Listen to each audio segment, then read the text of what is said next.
सर्वप्रथम तुमचे नाव सांगा. नमस्कार, माझं नाव आहे वंता एकनाथ भुरकुड, राहणारी टेटवाली भुरकुडपाडा.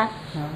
तसंच आम्ही म्हणजे 2019ला आम्ही ट्रेनिंग 1 महिन्याची 30 महिलांनी घेतलेलं आहे.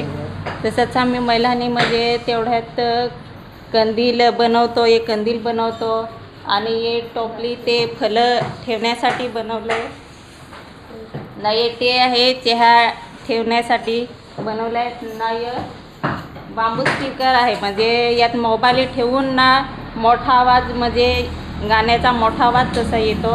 अशा प्रकारचे बरंच आम्ही राखी बनवतो. तसंच आमच्या बाहेर देशामध्ये म्हणजे इथूनचे बाहेर देशामध्ये बरंच आमच्या या कंदील राखी असे बाहेर देशामध्ये जातात. बरोबर. तर अशा पद्धतीने आपल्याला महत्त्व सांगून दाखवलेलं आहे. इथंच नाही, आपल्या भारत देशामध्ये नाही तर पूर्ण आपल्या बाहेर देशामध्ये पण जाऊन आणि याचा साहित्याचा फायदा होत आहे. तर आपण अशा बांबूपासून आज